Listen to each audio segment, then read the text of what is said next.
जय साथियों, एक बार फिर से स्वागत है आपके अपने YouTube channel number 1 MCCF section में।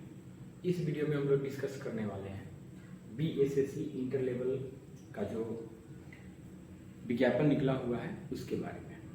ठीक है, 19 सितंबर को विज्ञापन निकला हुआ है। इसी रिगार्डिंग हम लोग बात करने वाले हैं। एक एक पॉइंट को अच्छी तरह से समझेंगे और जानेंगे कि क्या क्या करना है। ओके, देखिए सबसे पहला चीज यहाँ पे लिखा हुआ है पत्रांक, उसके बाद बिहार कर्मचारी चयन आयोग, यहाँ पे इंफॉर्मेशन लिखा हुआ है, आवश्यक सूचना, ठीक है, ज्ञापांक, ठीक है, पटना, दिनांक है 19 सितंबर 2023, ठीक है, और इसका नाम है बिहार कर्मचारी चयन आयोग BSSC द्वारा सुयोग्य अभ्यर्थियों के चयन हेतु विज्ञापन संख्या 2/23 द्वितीय इंटर स्तरीय संयुक्त प्रतियोगिता परीक्षा का विज्ञापन आयोग के वेबसाइट bssc.bihar.gov.in पर प्रदर्शित कर दिया गया है। क्लियर, वेबसाइट समझ लीजिए, bssc.bihar.gov.in, ठीक है। और अभ्यर्थियों के द्वारा ऑनलाइन आवेदन जो है वो शुरू होगा 27 सितंबर से और 11 नवंबर तक, ठीक है। इसका मतलब यह है कि आवेदन शुरू करने की तिथि है 27 सितंबर और आवेदन की अंतिम तिथि है 11 नवंबर। क्लियर बात, ठीक है।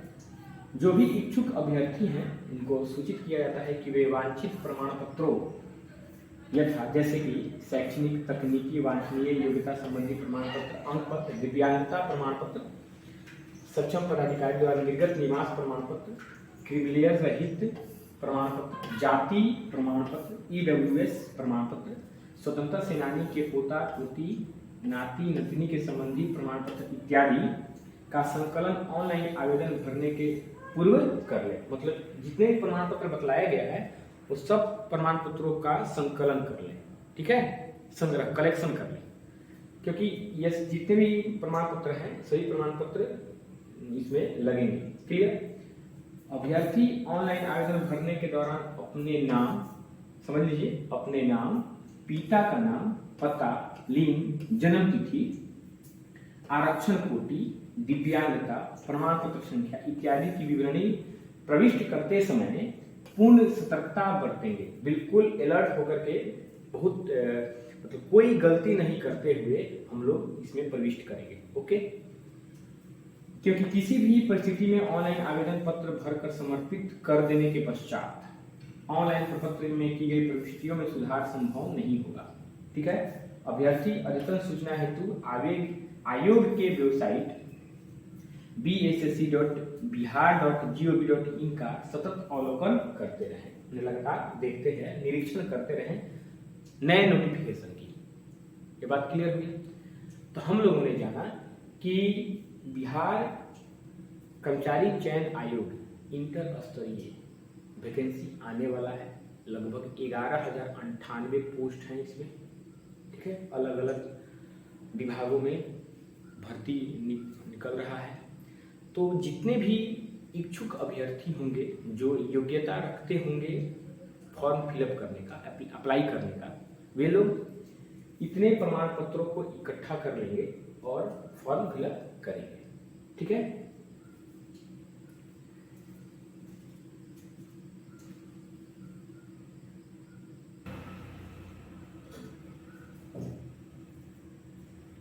अब आइए जाने हम लोग कि आवेदन कब से प्रारंभ होगा, अंतिम तिथि क्या है, योग्यता क्या है, ठीक है, क्वालिफाइंग नंबर क्या है, किस विभाग में कितने सीट हैं, ये सब के बारे में हम लोग जानेंगे, ठीक है। यहाँ पे स्पष्ट लिखा हुआ है इंटर स्तरीय पदों पर नियुक्ति हेतु आयोजित की जाने वाली द्वितीय इंटर स्तरीय संयुक्त प्रतियोगिता परीक्षा का विज्ञापन संख्या देखिए 2/23 है। ऑनलाइन आवेदन प्रारंभ होने की तिथि है, ठीक है, 27/9/2023 और आवेदन की अंतिम तिथि 11 नवंबर 2023। इतना तो तय बात है कि अप्लाई जो होगा ऑनलाइन मोड में होगा। ठीक है, यहाँ पर देखिए, यहाँ पर ये कुछ बातें लिखी गई है। ठीक है, द्वितीय इंटर स्तरीय संयुक्त प्रतियोगिता परीक्षा के लिए सीयू के भारतीय नागरिकों से ऑनलाइन आवेदन पत्र आमंत्रित किए जाते हैं। क्लियर, चलिए आगे बढ़ते हैं। यहाँ पे देखिएगा, यहाँ पर सब पद का नाम दिया है, विभाग का नाम दिया है। निम्न वर्गीय लिपिक पथ निर्माण विभाग, निम्न वर्गीय लिपिक मद्य निषेध उत्पाद एवं निबंधन विभाग, उसके बाद निम्न वर्गीय लिपिक लेवल 2 गृह विभाग आरक्षी शाखा। ठीक है, निम्न वर्गीय लिपिक लेवल 2 गृह विभाग आरक्षी शाखा विधि विज्ञान प्रयोगशाला, निम्न वर्गीय लिपिक श्रम संसाधन विभाग, निम्न वर्गीय लिपिक अल्पसंख्यक कल्याण विभाग, निम्न वर्गीय लिपिक पर्यावरण वन एवं जलवायु परिवर्तन विभाग। क्लियर, निम्न वर्गीय लिपिक निदेशालय नियोजन एवं प्रशिक्षण पक्ष श्रम संसाधन विभाग है। उसके बाद 9वां पोस्ट है निम्न वर्गीय लिपिक समायुक्त श्रम संसाधन विभाग श्रम पक्ष, फाइलेरिया निरीक्षक स्वास्थ्य विभाग में है। सहायक अनुदेशक टंकन मंत्रिमंडल सचिवालय राजभाषा विभाग, निम्न वर्गीय लिपिक नागरिक सुरक्षा महानिदेशालय आपदा प्रबंधन विभाग, राजस्व कर्मचारी राजस्व एवं भूमि सुधार विभाग, पंचायत सचिव का भी बहाली है इसमें, पंचायती राज विभाग, निम्न वर्गीय लिपिक पंचायती राज विभाग, निम्न वर्गीय लिपिक खनन एवं भूतत्व विभाग, निम्न वर्गीय लिपिक परिवहन विभाग, निम्न वर्गीय लिपिक नगर विकास एवं आवास विभाग। उसके बाद यहाँ पे 19 नंबर निम्न वर्गीय लिपिक अनुसूचित जाति अनुसूचित जनजाति कल्याण विभाग, टंकक सह लिपिक मंत्रिमंडल सचिवालय विभाग। उसके बाद निम्न वर्गीय लिपिक पशु एवं मत्स्य संसाधन विभाग, निम्न वर्गीय लिपिक सहकारिता विभाग। तो यहाँ पर इम्पोर्टेंट चीज क्या है, यहाँ पे इम्पोर्टेंट चीज यह है कि यहाँ पे लिखा हुआ है कुल पदों की संख्या।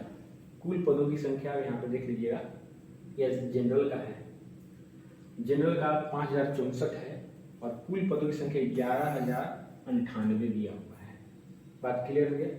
ठीक है, अलग अलग कोटि में अलग अलग पदों की संख्या दी गई है, इसको आप अच्छी तरह से समझ लीजिएगा। अब आइए समझते हैं दूसरा पॉइंट, न्यूनतम शैक्षणिक योग्यता। न्यूनतम शैक्षणिक योग्यता क्या होगा, एजुकेशनल क्वालिफिकेशन क्या होना चाहिए। ठीक है, ऑनलाइन आवेदन समर्पित करने की अंतिम तिथि तक अभ्यर्थियों को मान्यता प्राप्त संसाधन से इंटर एवं उपरोक्त तालिका में वर्णित पदों के सामने उल्लिखित न्यूनतम शैक्षणिक योग्यता में उत्तीर्ण होना अनिवार्य है। यानी इंटर ये स्तर है, इंटर स्तर पर ये एग्जाम होगा। तो इंटर और उससे और जितने भी मतलब कि तालिका में वर्णित जो भी क्वालिफिकेशन है, ठीक है, न्यूनतम शैक्षणिक योग्यता जो है वह उसमें कैंडिडेट को कंप्लीट होना होगा। क्लियर? अब चलिए, अब देखिएगा उम्र सीमा क्या है। उम्र सीमा क्या है थोड़ा देखिए, यहाँ पे थोड़ा दिया हुआ है।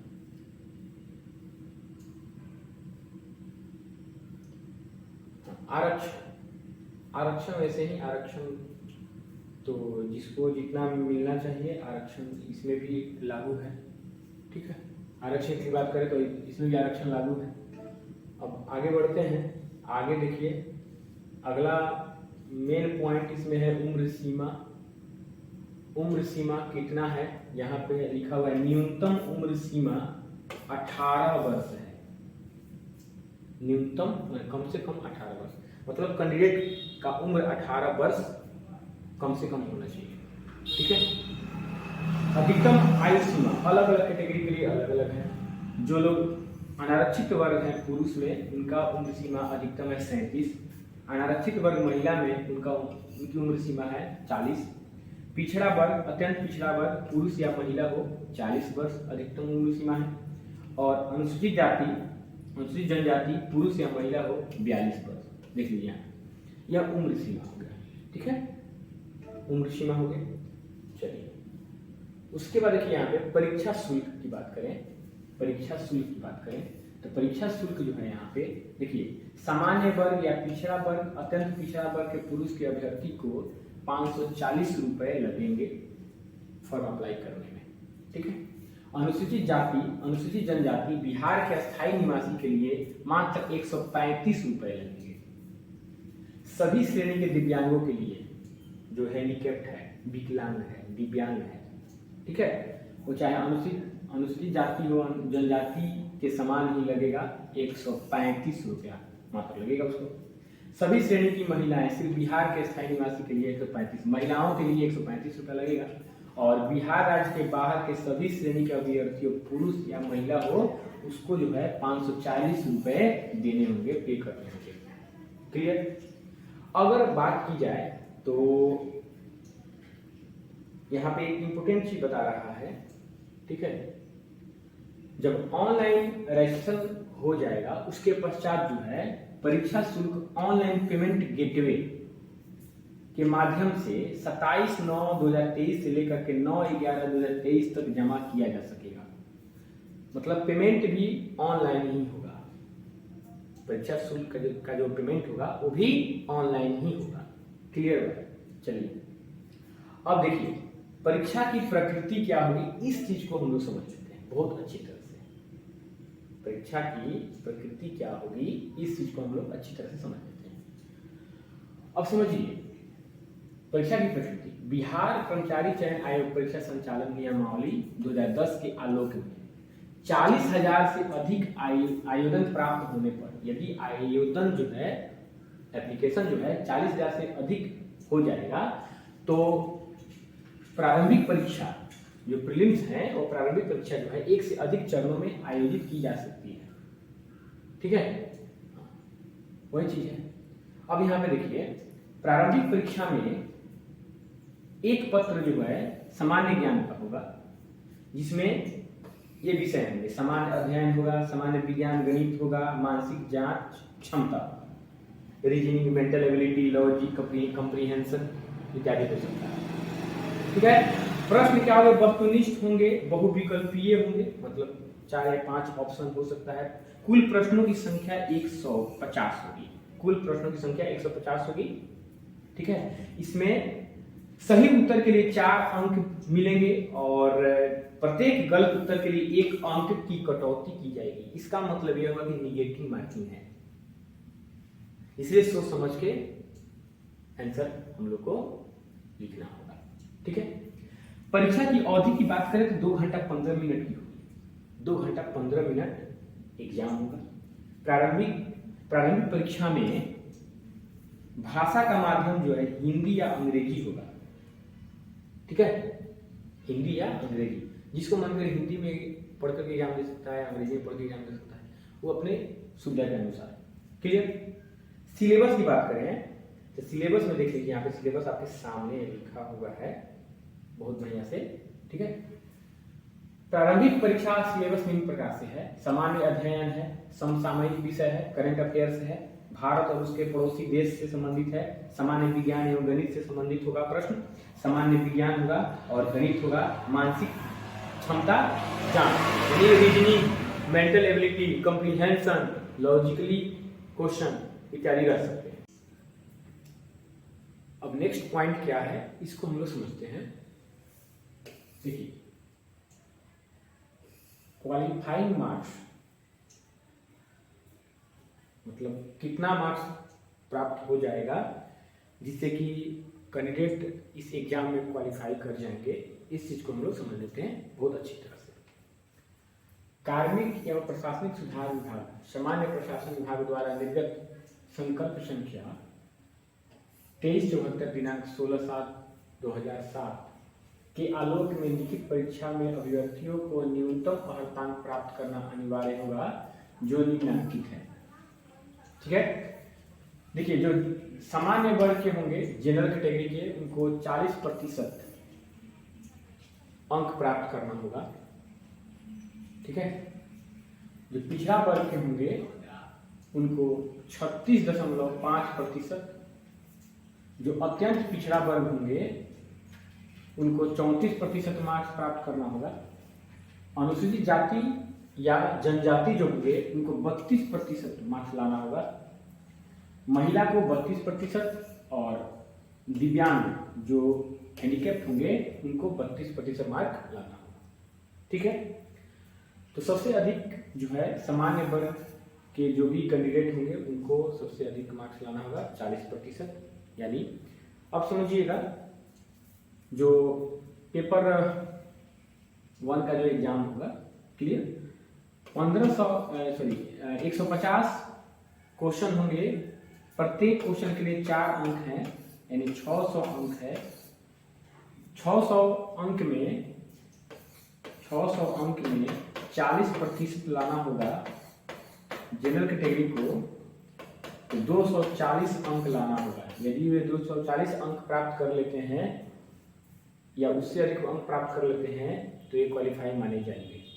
240 से कम नंबर डिस्क्वालीफाई हो जाएंगे। क्लियर बात। अब एक पॉइंट और समझिए, ऑनलाइन आवेदन जो शुरू होगा उससे संबंधित तिथि एवं अन्य निर्देश। ऑनलाइन आवेदन प्रारंभ करने की जो तिथि है वह 27 सितंबर 2023 है, और अंतिम तिथि जो है ऑनलाइन आवेदन करने की अंतिम तिथि वह है 11 नवंबर है। 9 नवंबर तक आवेदन शुल्क जमा कर सकते हैं ऑनलाइन मोड में। ठीक है, इतना इंस्ट्रक्शन फॉलो करना है। और एक और चीज यहाँ पे देख लीजिए, ऑनलाइन आवेदन भरने हेतु विस्तृत निर्देश आयोग की वेबसाइट, यही वेबसाइट है bssc.bihar.gov.in, इस पर उपलब्ध है। क्लियर। अब देखिए एक पॉइंट समझ लीजिए, सभी अभ्यर्थी अपनी कोटि की प्रविष्टि सावधानी पूर्वक पूर्णतः आश्वस्त होने के उपरांत ही भरे हैं। ठीक है, मतलब बिल्कुल जो इंस्ट्रक्शन दिया गया है उसको बहुत अच्छी तरह से पढ़ लीजिए, उसके बाद ही फॉर्म फिलअप कीजिए। जितने डॉक्यूमेंट लग रहे हैं सभी डॉक्यूमेंट जो है उसका कलेक्शन कर लीजिए, ताकि जब आप अप्लाई कीजिएगा उस समय आपको काम आएंगे। ठीक है, अब देखिए ये सारी बातें हो गई। अब एक चीज और हम लोग समझ लेते हैं, वो क्या है समझिएगा।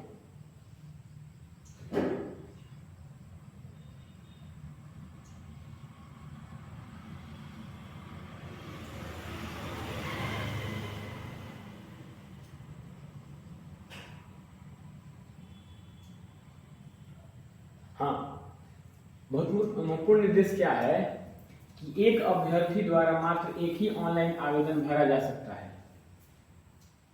एक कैंडिडेट एक ही अप्लाई कर सकता है, यह महत्वपूर्ण चीज है। ठीक है, अब देखिए, वैध एवं सक्रिय मोबाइल नंबर होना चाहिए। ईमेल आईडी दर्ज करना अनिवार्य है। इसके लिए फ्यूचर में जो भी आने वाली इंफॉर्मेशन होगी उसको मद्देनजर रखते हुए, ठीक है। और अभ्यर्थी अपना application form number, registration number, roll number को सुरक्षित रखेंगे। ये अभ्यर्थी पूर्ण रूप से भरे हुए आवेदन पत्र की प्रति अपने पास सुरक्षित रखें। किसी भी परिस्थिति में डुप्लीकेट द्वितीयक registration number, application form number या प्रवेश पत्र आयोग द्वारा बाद में निर्गत नहीं किए जाएंगे।